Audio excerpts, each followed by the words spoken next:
आपने कुछ शहीदों की बात की ना, क्यों मजाक कर रहे हैं आप सैनिकों के नाम पर? नहीं, इस तरह से मत करिए, नौकरी बचाने के लिए ये मत करिए।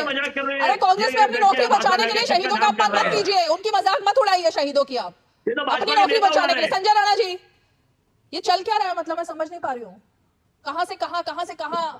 मतलब मैं सीधा सवाल पूछ रही हूँ लेकिन जवाब ऐसे दिया जा रहा है। संजय राणा जी, ये जो ड्रोन वाली बात थी, जरा ये किस्सा पहले खत्म करते हैं। राहुल गांधी ने परमिशन ली होगी क्या आपके हिसाब से? अगर नहीं ली तो फिर तो आप लॉयर भी हैं, उनके ऊपर तो सीधी कार्रवाई होनी चाहिए। फिर मुकदमा दर्ज करा दो, अरेस्ट करा दो, जेल भिजवा दो। अरे अरे प्रभु शांत हो जाओ, काहे व्याकुल भारत हो रहे हो? आपका समय आएगा, बोल लीजिएगा। धन्यवाद। अब आप मुखर्जी चेहरे सेल कंपनी आ गए हैं। देखिए अब ठीक है, सुन लीजिए, नहीं तो भागने की नौबत पड़ जाएगी।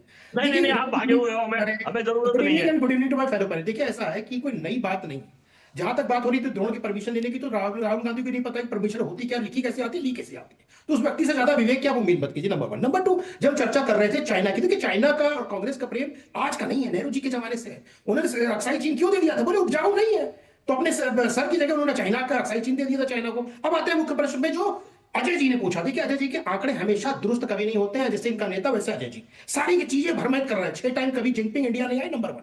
नंबर 2, हम चर्चा करते हैं जब इंपोर्ट की। देखिए इंपोर्ट जो था तकरीबन $750 मिलियन था जब भाई साहब छोड़ के गए थे सरकार। आज के दिन जानते हैं कितना मिलियन डॉलर? $150 मिलियन। तो हमने इंपोर्ट चाइना से कम कर दिया नहीं, उसकी पर कतर दिए। नंबर 3, ये बात कर रहे थे कि भैया हम तो बहुत ज्यादा बिजनेस करते हैं और भारतीय जनता पार्टी ने बड़ा खराब कर रखा है। अरे भाई जब अटल बिहारी वाजपेयी जी छोड़ के गए थे ना, इंपोर्ट $1.5 बिलियन था, उसको बढ़ा के $36 बिलियन कर दिया था आपकी सरकार ने। और आप क्या करोगे? 2013 में तो आप ही ने गुपचुप एग्रीमेंट किया था। वो एग्रीमेंट का आज तक नहीं पता, उसमें मैं जाना भी नहीं है। सबसे बड़ी समस्या है कि राहुल गांधी हो चाहे सैम पेत्रोदा, ये बिल्कुल हम कह सकते हैं एजेंट है। आपको पता होगा हम जिस जमाने में जी रहे हैं रीमा जी, एआई का जमाना है, और हमारे लिए सबसे बड़ा खतरा आज के दिन में चाइना है, क्योंकि कंट्रीब्यूशन अगर देख लिया जाए 47% उसका मार्केट कैप यानी टोटल कब्जा है पूरे वर्ल्ड में, तो 47% है। इंडिया का सिर्फ 5% है, और इसी देर से तेजी से बढ़ा तो कहीं ना कहीं हमारे इंडस्ट्रियल ग्रोथ पे इंपैक्ट डालेगा। अभी इन्होंने बैंकिंग की भी बात की थी, मैं कुछ सुन रहा था बैंकिंग की। भैया एसबीआई का प्रॉफिट 4,000 करोड़ रुपए था जब आप छोड़ के गए थे, आज के दिन में 18,000 करोड़ रुपया हो गए, तो कहां बात करोगे भैया? ना आपको एआई आता है, ना बिजनेस आता है, ना लॉ आता है, ना कानून आता है, ना प्रोसेस आता है, ना समझ है, ना गणित है। सब में आप फेल हो। जब फेल इंसान होता है तो उल जलूल बात करता। अभी क्या हुआ? कितने आदमी थे सांबा? 3 लोग थे, सोनिया गांधी, प्रियंका गांधी, राहुल गांधी, और कोई नहीं थे। सांबा तो आप ही बैठे हो। 3 का नाम पूछे, तीनों का नाम हमने बता दिया। तो कम से कम डिबेट में बैठा करिए। अजय भाई साहब बड़े आदमी है, बड़े भाई ऐसे हैं, तो विवेकपूर्ण डिस्कशन होना चाहिए। अब आपने ऐसे आंकड़ों की बात कर दी है, मैं अजय वर्मा जी से फिर अगर आप ही की बात का जवाब मांगूंगी तो वो फिर वही बात करने लगेंगे। लेकिन अजय वर्मा जी, जो आपने अभी पढ़े लिखे की बात कही ना, हम पढ़े लिखे की तरह डिबेट करते हैं। अब आप ये जो आंकड़े दिए गए हैं और किस तरह से भारत आगे निकल चुका है, थोड़ा सा इस पर ज्ञान दे दीजिए। जी हाँ, इन्होंने ये नहीं बताया कि अपने मित्रों के 16 लाख करोड़ रुपए माफ कर दिए देश की सरकार ने, उस पे इनके मुंह में दही जमी हुई आ गए उसी बात पर आप। बीच में नहीं बोला इनके, बता रहा हूं, राइट ऑफ और वे ऑफ मेंटर होता है। अगर आप ऐसे करेंगे तो ये उचित नहीं है। दूसरा, इन्होंने ये नहीं बताया कि 2014 से पहले जो लोन था 55 लाख करोड़ था, 2,55,000 करोड़ भारत के ऊपर हो गया है। तीसरा, इन्होंने ये नहीं बताया कि हंगर इंडेक्स में हमारा नंबर आखिर में 139 पहुंच गया, भुखमरी के कगार पर भारत कहां बढ़ता जा रहा है। चौथा, इन्होंने नहीं बताया कि भारत का प्रति बच्चा 1.5 लाख रुपए कर्ज में पैदा हो रहा है। पांचवा, इन्होंने ये नहीं बताया अभी कि भारत का हंसी खुशी खत्म होकर उसका इंडेक्स भी हमारा 85 नंबर पे पहुंच गया। ये तो केवल सरकार समर्थित, क्योंकि मैंने कहा है सेल कंपनी मुखौटे चेहरे हैं। शुभम त्यागी जब फेल हो जाएंगे तो ये आ जाते हैं, ये फेल हो जाएंगे तो आप आ जाती हैं। तो ये एक 3 भाई वन का पैनल है, और पूरा देश जान रहा है। ओके, आप फेल हो जाएंगे तो कोई नहीं आएगा ना आपके बचाव में? नहीं, हमारे बचाव में सॉरी, मुझे बहुत दुख हुआ, इतने सालों तक राज करने वाली पार्टी के बचाव में कोई एक बंदा खड़ा नहीं होता आजकल। कम से कम शिवम त्यागी के बचाव में संजय राणा है, संजय राणा के बचाव में मैं हूं, आपके बचाव में तो अखिलेश कटियार भी नहीं है। बहुत दुख की बात है ना, चाइना है ना, ईश्वर के चाइना है। मुझे बहुत दुख हो रहा है अजय वर्मा जी, आपके सहयोगी आपके बचाव में नहीं उतर रहे, वो चुपचाप बैठे हैं। कबीर दास का एक चौरा निंदक नहीं राखी है, निंदा होने से ना बोल चुके हैं अभी, शुरुआत में भी बोला था, फिर वही बात रिपीट कर रहे हो। इम्यूनिटी बढ़ती है, इम्यूनिटी। अखिलेश कटियार जी, आप इनके बचाव में क्यों नहीं आ पा रहे हैं, ये बताइए ना। बिल्कुल ही क्या मतलब, अब बिल्कुल ही संबंध विच्छेद हो चुका है क्या कि बचाव में भी नहीं आ रहे आप उनके? अखिलेश जी हमारे साथ थे, आप उनके मुंह से सुनने दीजिए ना मुझे। रीमा जी, जो चर्चा हम कर रहे हैं अगर विकास की, आंकड़ों की, संपन्नता की, तो उस पर निष्पक्ष बात हम लोग जो डेटा देने की कोशिश कर रहे हैं, तो किसानों की आमदनी का भी डेटा भारत जानना चाहता है। तो मैं निष्पक्ष बात कर लेती हूँ।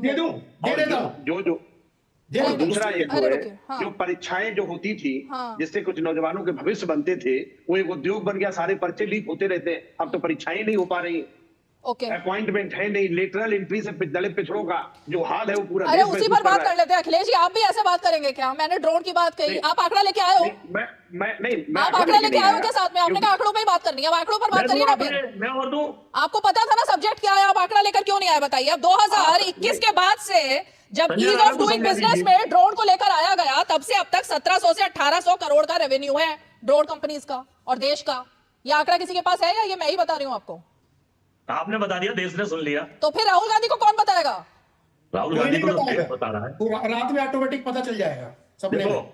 तो अखिलेश आप कटियार जी, ये जब बताइए 1800 करोड़ का कि रेवेन्यू देश आता है, एक मिनट अजय का- वर्मा, देश एक का- मिनट रुकिए रुकिए रुकिए अजय आर्थिक वर्मा जी, असमानता अजय नहीं वर्मा जी बताई अब रुकिए, नहीं रुकिए अब अखिलेश 1% कटियार जी, लोगों के एक पास 41% सेकंड, पैसा है और एक इंडिया में सेकंड अजय वर्मा जी, 50% नॉन स्टॉप मत बोलिए, पैसा है। नॉन स्टॉप मत ये बोलिए अजय संजय वर्मा, राणा नहीं लाएंगे अजय अभी। वर्मा जी, नहीं बताऊंगा, बता रहा हूँ, थोड़ी अच्छी डिबेट होने दीजिए, नॉन स्टॉप मत बोलिए। आपको 10 शक्तिशाली देशों से बाहर निकाल दिया गया है। एक मिनट रुकिए, आंसर ले लो रीमा जी हमसे। एक मिनट अखिलेश कटियार जी, शक्तिशाली ये जो कंट्री है, 1800 बाहर करोड़ का निकाल दिया रेवेन्यू हो रहा ये है नहीं देश बताएंगे को, आप। ये आप हर युवा के, झूठी- एक सेकंड अजय वर्मा जी प्लीज, आर्थिक अजय वर्मा जी, दर नहीं बताएंगे आप। अजय वर्मा जी रुकिए, बेरोजगारी की दर नहीं बताएंगे रुकिए आप। रुकिए मुद्रास्फीति रुकिए की रुकिए, दर नहीं बताएंगे आप। फिर म्यूट और करूंगी तो बातें आपको आप बुरा करेंगे। लगेगा, फिर द्रोण आप कुछ की, बोलेंगे। द्रोण, अब रुकिए, गुरु द्रोणाचार्य के बारे में पढ़ा है रीमा जी मुझे 1 मिनट सिर्फ दीजिएगा, बस 1 कौन मिनट। से गुरु द्रोणाचार्य? जिसका मजाक आप उड़ा रहे हैं अजय वर्मा, आप स्क्रीन पे देख लो किसके हाथ में क्या है, ड्रोन लेकर घूम रहे हैं आप। राहुल गांधी को बोलना चाहिए था ड्रोन ड्रोन ड्रोन, ये क्यों लेकर घूम रहे हो? कुछ काम की बात कर लो, देश को गुमराह मत करो। ये समझाया क्यों नहीं जब वो उड़ा रहे थे इस तरह से? उनका मजाक उड़ा रहे हैं आप राहुल गांधी का। राहुल गांधी ड्रोन पर चर्चा चाहते हैं इसलिए हम ये चर्चा कर रहे हैं, आपको अपने नेता के हाथ में ड्रोन भी अच्छा नहीं लग रहा। कमाल की बात आपका है। एजेंडा है ये, देखो। आपका लिखित सुनो, जोशी जी द्वारा लिखित एजेंडा है ये, वो लिख के आया है जोशी जी द्वारा। मैं फिर बता रहा हूं आपको, जोशी जी द्वारा लिखित एजेंडा है, आपके पास भी अपनी कलम नहीं है। तो डीडी न्यूज की भी हमें मालूम इसे है। ब्रेकिंग न्यूज चलाते हैं कि राहुल गांधी आजकल पीएमओ के कहने पर काम कर रहे हैं। राहुल गांधी आजकल पीएमओ की स्क्रिप्ट पर काम कर रहे हैं, ठीक है, ये मान ले फिर शिवम त्यागी। मैं पूर्णतः सहमत आपका और ये कहना चाहता हूं कि आपने बिल्कुल सही कहा, क्योंकि ये एजेंडा तो राहुल गांधी लेकर आए हैं, ड्रोन उन्होंने बढ़ाया, ड्रोन की स्पेसिफिकेशन उन्होंने बताई, चाइना का ड्रोन वो लेकर आए, नो फ्लाइंग जोन में ड्रोन उन्होंने उड़ाया। और अगर उस बात को डीडी न्यूज अगर चला रहा है तो ये कह रहे हैं कि जोशी जी का एजेंडा, यानी कि राहुल गांधी जी भी आजकल उन्हीं के कहने से चल रहे हैं। बहुत शानदार ये तो बात है सिंपल भाई, बात हो कमाल गई। बात हो गई। बिल्कुल सही है लेकिन भाई। ये तो हम प्रधानमंत्री जी का अनुकरण कर रहे हैं कि हर नहीं, स्पीच में लेकिन 16 कांग्रेस का नाम बीच में नहीं बोलेंगे अजय वर्मा, बीच में नहीं बोलेंगे, आप सबके बीच में नहीं बोलेंगे अजय वर्मा जी, आपको म्यूट करूंगी फिर मैं, आप सबके बीच में नहीं बोलेंगे ना अजय वर्मा जी। एक तो रीमा जी पासिंग द बकॉन में अजय वर्मा जी का कोई सानी नहीं, इधर से उधर वो उछल कूद इतनी रहती है इनकी, 365 डिग्री टच कर देते हैं सब कुछ और बताते कुछ नहीं। खैर मैं फिर से पॉइंट पर घुमा के सबको छोड़कर भाई लाता हूं। इंटरेस्टिंगली विषय बॉस यही है कि जिस तरीके से आप चाइना का गुणगान करते हो, उसके पीछे क्या है, क्या एजेंडा है, क्या बात है? कहीं भविष्य में ऐसा तो नहीं कि चाइना में चुनाव लड़ना चाह रहे हो? क्योंकि हिंदुस्तान में तो 100 हार गए और वहां पुराना कॉन्ट्रैक्ट भी है, हिंदुस्तान की जनता एक्सेप्ट भी नहीं कर रही, राज्य दर राज्य 0 होते जा रहे हो। तो मतलब क्या करना चाहते हो? सिर्फ अलावा चाइना के कुछ आता है कि नहीं आता है? ड्रोन भी चाइना का, संबंध भी चाइना से, कॉन्ट्रैक्ट भी चाइना से, तारीफ भी चाइना की, संसद में भी चाइना। बंद कर दो भाई, ऐसे देश अब आपको कोई नेता मानने को तैयार नहीं है, हालत खराब है, 100 चुनाव हार चुके, सुधर जाओ, वरना वो दिन दूर नहीं है कि चाइना में ही चाइना की बात करनी पड़ेगी। सबसे ज्यादा इन्वेस्टमेंट चाइना का है, वो ब्यौरा देखो अभी। अखिलेश कटियार जी को फ्रेम में लाइए। अब बता दीजिए, सारे देश में इन्वेस्टमेंट है, क्या दिक्कत है भाई? होना चाहिए तो उनका गुणगान करोगे क्या? कोई आपके यहाँ पर नहीं, कोई आपके यहाँ पर बिजनेस करने लग जाता है तो क्या उसको क्या मतलब गुरुजी मान लेते हो? सबसे ज्यादा क्यों है, गुजराती में क्यों है?